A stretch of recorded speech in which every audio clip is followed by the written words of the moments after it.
Folks, Kilt-Man here. Kilt-Man at your service.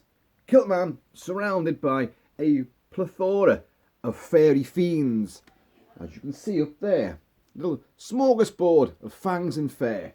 And of course, a real live living wolfy type thing here right now.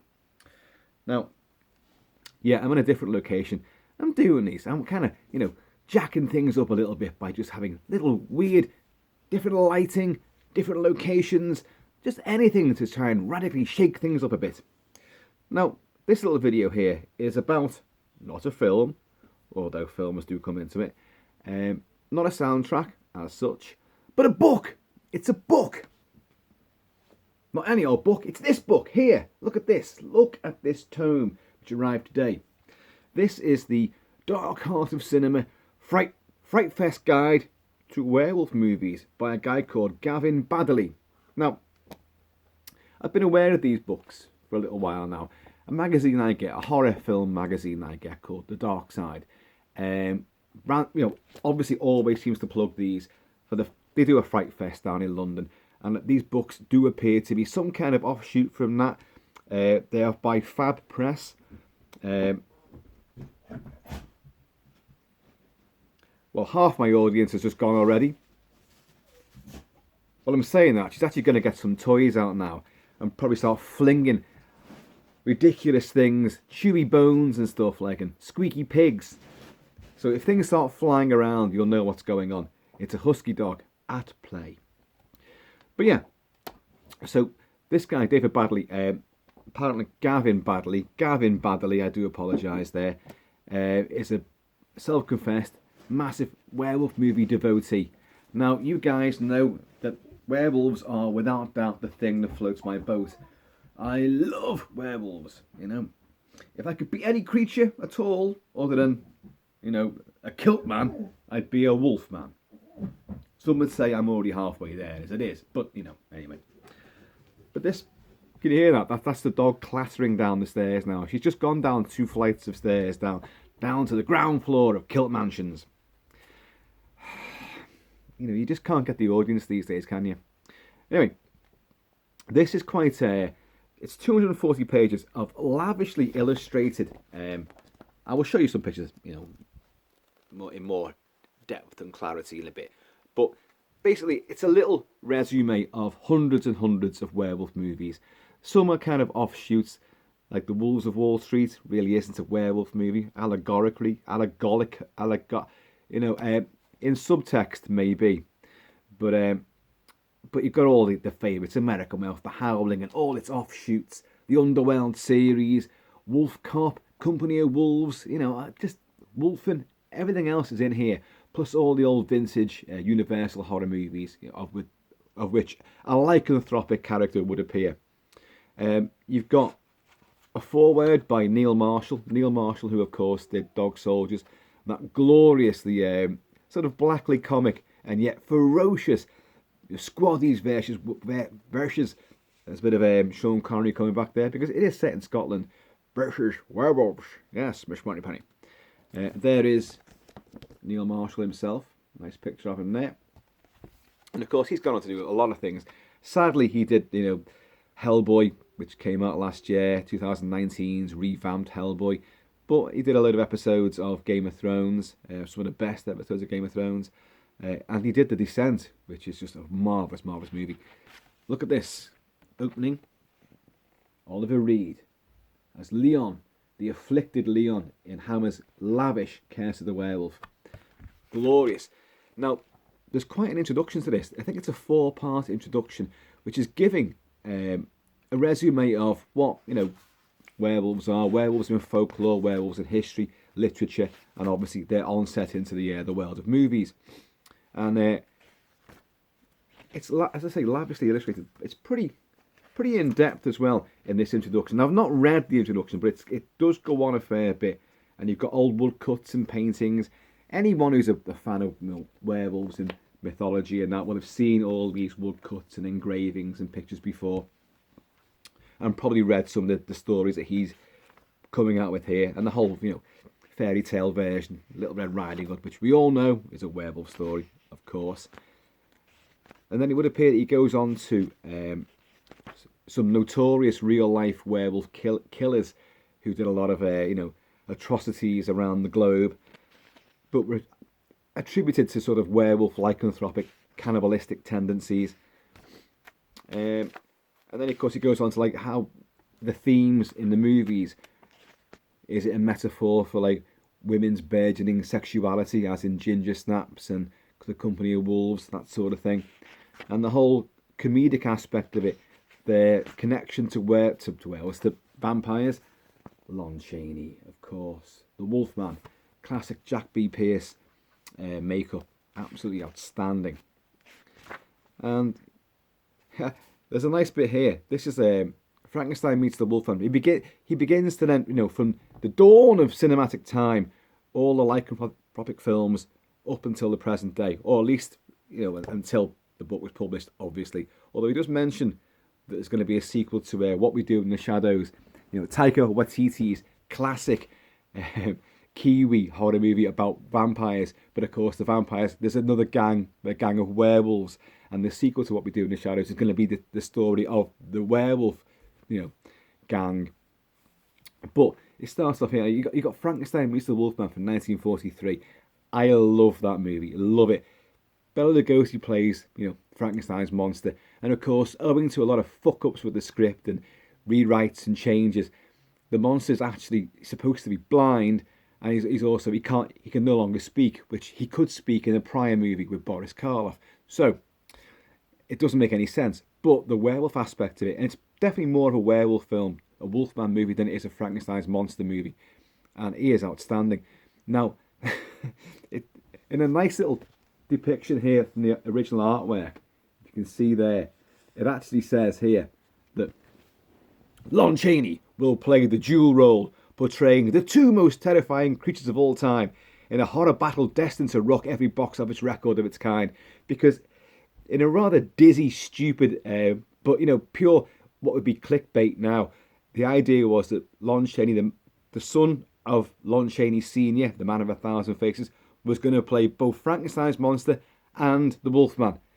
Well, considering the two of them have a huge smackdown at the end of the movie, how the fuck were they going to do that? How the hell was he going to play both roles there? Well, obviously that was doomed to failure from the outset. So, obviously that's when Bela Lugosi steps into the role. Lots of old posters and, lobby cards and artwork. Beautiful. You can't beat the old school, can you? All this kind of so atmospheric, rich and enticing. Some kind of abstract, this sort of thing here. That was from The Werewolf 1956. That film terrified the hell out of me because it's got some of the scariest transformations and scariest set pieces of someone being trapped with a guy who was turning into a werewolf. One in a cell block. Oh my God, as a kid, it scared the shit out of me. And I still think it's quite a good controversial movie. And that was 1956. He was kind of like an atomic age werewolf. It was science that created him. There was a Wolfman serum. What the hell? Werewolf in a girl's dormitory. Yeah. Italian sort of salacious and, very vulgar. It's not a bad movie, actually. It's more of a whodunit or a who... Hang on, is it a whodunit or who's going to do it next? I can't... There's a whole mystery to it, but the mystery isn't that great. It's kind of obvious who the fucking werewolf is. But anyway, it's one of those things. Oh, there's Lon Chaney. Oliver Reed. Look at that. That is a great makeup. Roy Ashton did the makeup for that. Very frightening. Again, very similar to the film I just described called The Werewolf. There's a scene where Leon changes into the werewolf in a cell block. He wants to be locked up so he doesn't cause any more damage. And you've got poor Michael Ripper, Hammer stalwart Michael Ripper. He's in there as well, and he's stuck with this guy who's becoming a ferocious, snarling beast. Oh God, not a predicament you want to be in. Let's go through. There's some terrific. Oh, look at that! Carry on screaming.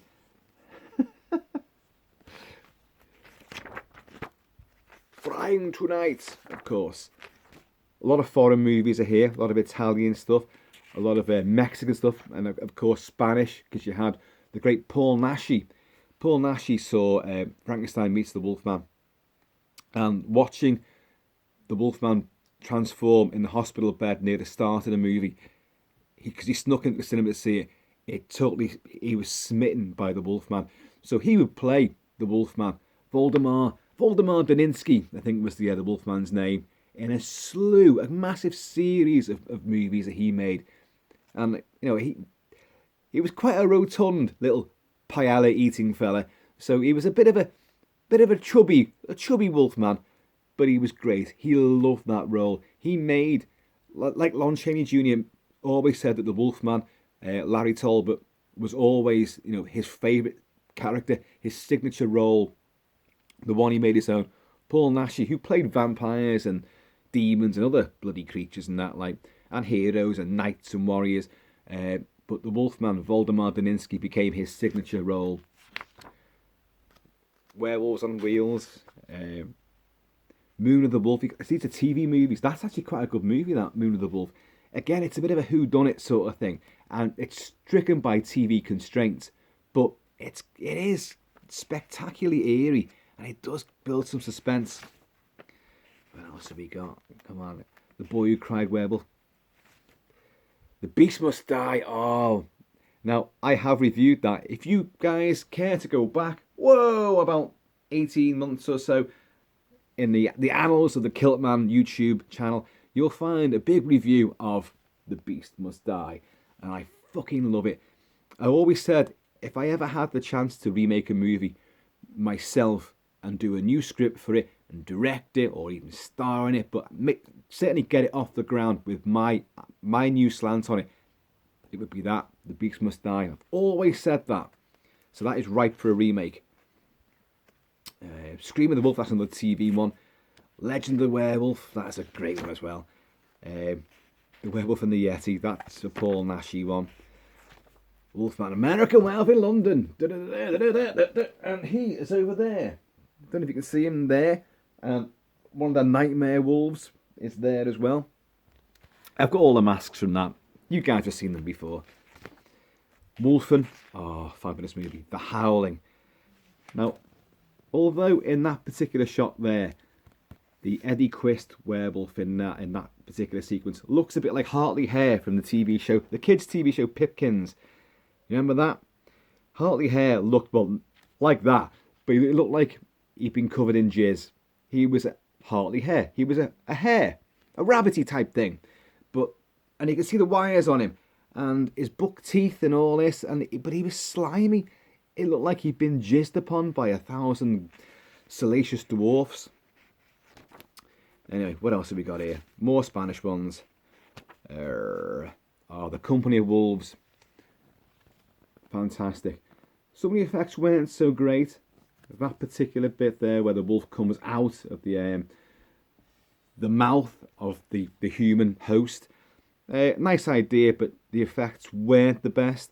But the film is majestic. Angela Lansbury, who is literally the fairy godmother sort of thing, is just a tremendous story of burgeoning female sexuality. And the worst wolves are hairier on the inside. Don't go out into the woods. Howling 2, Sterber Werewolf Bitch. Every hot-blooded male will remember this movie for Sybil Danning in that costume there, who rips the costume asunder to reveal those golden globes of joy. And during the film's end credits, she does it about 1,000 times. It's just, what the hell was going on with that? Silver Bullet, the Stephen King adaptation from his novella Cycle of the Werewolf. I've reviewed that as well. Teen Wolf. People love that. I thought it was shit, to be honest. Michael J. Fox. It's a comedy. It's not a horror film whatsoever. Monster Dog. What else we got? Monster Squad. More Howling movies. Red Riding Hood. There's so many different versions of that story. Scooby-Doo and the Reluctant Werewolf. Now, when my kids were both young, they both got into Scooby-Doo, and in my library I have, I think pretty much every Scooby-Doo movie, and that's a hell of a lot. I think we're talking about 40, maybe 50 different, possibly more, DVDs and Blu-rays of Scooby-Doo adventures. And I love them. Got the original ones as well. But they talk about the reluctant werewolf there. That's where Shaggy becomes a werewolf. And it's not, it's not that good. Some of their stories were great. But there's one called Scooby-Doo on Zombie Island. My God, if you guys ever get a chance to watch that, because not only do you have really bloodthirsty, scary zombies on this Louisiana, bayou swampland island where they get trapped in this old, colonial mansion with deep, dark secrets, but you've also got the patriarch and matriarch of this particular residence are werecats. So it should be in this, because they basically are ginormous bloody werewolves, and they are for real. There's no like, take the mask off, oh, it was you, and I would have got away with it if not for you pesky kids and that damn dog. No, the zombies are real, and the werecats are really transforming, and they are monsters. Get on that. Scooby-Doo, for fucking real. What else we got here? My mum's a werewolf. The Runestone. Yeah, that it's not really a werewolf in that one. I mean, a few of these films are a bit tenuous. You've got Bram Stoker's Dracula here, where there he is as the wolf beast. You guys have seen I've got the mask from that as well. Full Eclipse, that's where Patsy Ken's it as well. You've got an elite squad of coppers, I think New York special branch, who all happen to be werewolves as well. Jack Nicholson in Wolf.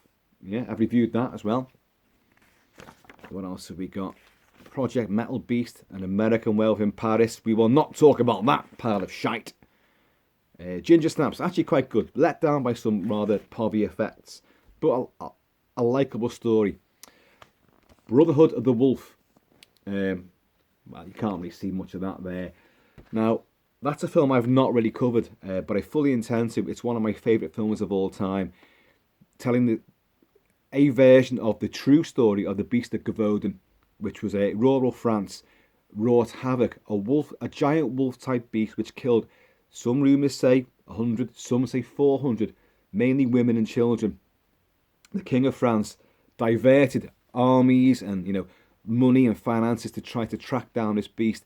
It led to a revolution. It led to the deposing of the the nouveau riche, the elite in society. It changed France completely.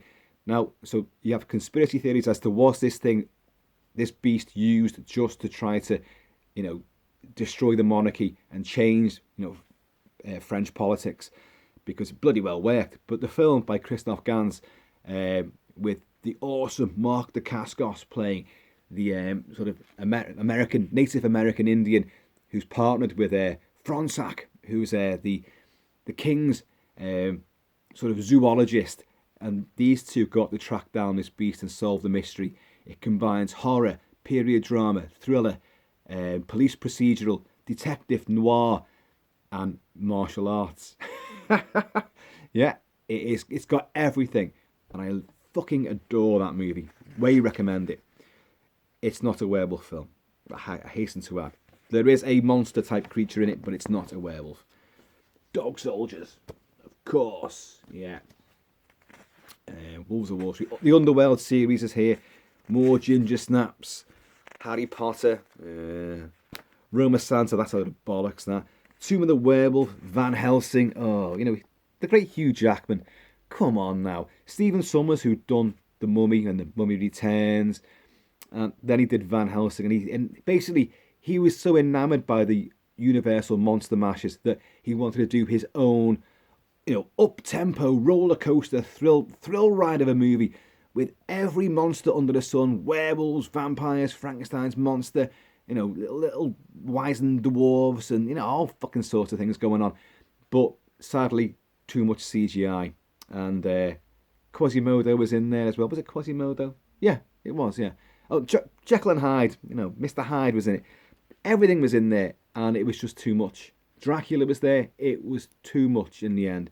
Kate Beckinsale looked great. Once again, from Underworld as well, wearing, a usual type of tight PVC, or in this case in Van Helsing, leather or leatherette. Looked very fetching, of course, but the film was just too much. And if you can get through that film without just going, oh, you know, I've had enough of this, then you're a braver man than me. And I fucking love this sort of thing. Werewolf Warrior, don't know that one. The Beast of Bray Road, shite. Mexican Werewolf in Texas. Where did he get the idea for that one from, do you think? Cursed. Werewolf in Bangkok. Wild Country, that's not too bad. That's another Scottish-based one. Not too bad, that, actually. Big Bad Wolf, that is one disgusting, dirty-ass movie. The Big Bad Wolf of the title, he's a fucking rapist. He talks as well. He actually is, even though it's a bodybuilder in, you know, a werewolf suit, a big muscle werewolf suit, but he's a big guy anyway, and he talks. You know, when they're trapped in a cabin, he'll break a little sliver of the wall and he'll go, little pigs, let me come in, and all this.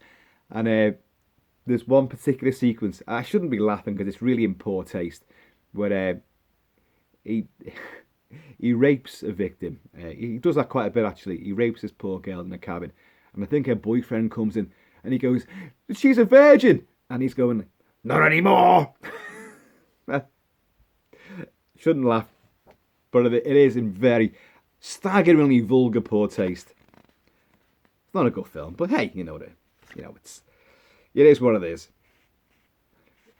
What else have we got in? Beast Beneath, Blood and Chocolate. That's another, sex and women's sort of sexuality metaphor. Skinwalkers, an erotic werewolf in London, if you please. I don't know that one. Never Cry Werewolf, Trick or Treat, yeah. Thor, Hammer of the Gods. What the fuck, is there a werewolf in that? Twilight. Werewolves, that's women again. That's like an experiment to try and create a force of werewolves. Half Moon, Neo Wolf. What the hell? Piranha Man versus Werewolf Man. Howl of the Piranha. Jesus. The remake of The Wolfman with Benicio del Toro. A badly flawed movie. But very enjoyable at the same time. I get a real kick out of it. But it's a poor film. I've reviewed it as well. Attack of the Werewolves. That's a Spanish one, That's a horror comedy. That is really good. I'm going to review that at some point because that has got some great moments to it. You get a real kick out of that one. Attack of the Werewolves, folks. If I don't get onto it soon, go and get it. Red Riding Hood, that's the one with Gary Oldman in it. Hotel Transylvania, cartoon fucking werewolf thing, that's... Strippers versus Werewolves, that's actually shit, in fact, to be honest. I reviewed that for AV Forums many full moons ago. Underworld again. Werewolf the Beast Among Us, that's crap. Very gory, but it's absolutely crap. Again, another period drama with a squadron of vampire werewolf hunters. Not that good. Bubba the Redneck Werewolf. Blood Moon. That's a western, a werewolf western filmed in Kent. That's Kent in the UK, not Kent, Oklahoma, or Kent, Wyoming. This is Kent, fucking England, and it's meant to be a western. It's not very good. Late Phases. Nick D'Amici. This is great. The werewolf costumes aren't brilliant. Nick D'Amici plays a war veteran who goes to a retirement home, a retirement estate. It's in America. He's blind. He's lost his wife as well. He has his German Shepherd guide dog. Sadly, in this beautiful little, tranquil enclave, there's a werewolf, and it begins to destroy, various inhabitants, and it even kills his dog very early on. But Nick D'Amici, even though he's blind, he's a warrior. And he susses on that this is a werewolf that's doing it. It's a full moon. He heard it, he felt the attack himself, although he couldn't see the beast. But he begins to smell and hear these things, so he knows when they're around. And he prepares to fight back on the next full moon. Folks, Late Phases. In the UK, it's known as, hang on a minute, it's got a different title in the UK. Night of the Wolf. fucking obvious that, but I've got the American release, which is called Late Phases, meaning late phases of the moon. And there's a few cameos from like other genre stars in there, but it's Nick Dimici's performance. It folks, definitely big talent thumbs up from me for that one. Werewolf Rising, pile of shit. What We Do in the Shadows, of course, Taika Waititi. I was saying, you know, in his Kiwi horror comedy set around a group of dysfunctional vampires who also have to come up against a group of dysfunctional werewolves who live down the street. It's boss, absolutely boss movie. With Animal Street, Wolf Cop. Wolf Cop, yeah, that. Some of you might know that one. There's Wolf Cop there. Reclining, you know, luxuriating. But does what it says on the tin. He's a cop who's also a wolf. He becomes a wolf cop. But it's also got sort of satanic cults and alien fucking, you know, autopsies and weird stuff. It's okay. There's a sequel to it as well, but anyway. Wolves. No, Wolves, is that the Jason? That's the Jason Momoa one, I think. Yeah. Just after he'd done Game of Thrones as Khal Drogo, and but before he became the big heartthrob that he is now. Before he became Aquaman. Crying Wolf. Howl. Oh, Howl's the one set on a train with Ed Spelliers, or Spilliers, however you say his name. And he's the conductor on this train, and the train gets stuck in the woods, and werewolves converge upon this stricken train. It's not bad actually. It's got a lot to it, to enjoy. The Shattering, Silverhide, Werewolf Daddy Bangladesh, a werewolf in Slovenia. Where do they get these ideas from? I wonder. Dances with Werewolves. And you know starting the original title, Werewolf. Little Dead Rotting Hood. More Underworld. I Want You. Should be I Want to Eat You. Carnivore, Werewolf of London. Good Manners. Grandma Werewolf. Most of these films I've actually got or seen, but there's definitely a few here which I've never even heard of. So Gavin Baddeley, mate, you've done your work here. You've Predatory Moon, Valiant Shadow. I mean, the thing is, you've pretty much gone to the bottom of the barrel for a lot of these. You know, Werewolves of the Third Reich, The Bravo Beast, which is a load of shit. Alpha Wolf, you know, there's a lot of this stuff. The Snarling. The Snarling, folks. There it is. That looks really shit, doesn't it? Wildling. Now, to be honest, his reviews, they're not particularly in depth. You know, quantity over quality, I would say, when it comes down to it. A lot of things you want to hear him discuss or read about these movies, he doesn't come out with. I've only done a cursory little journey through this book, but there's a few typos as well.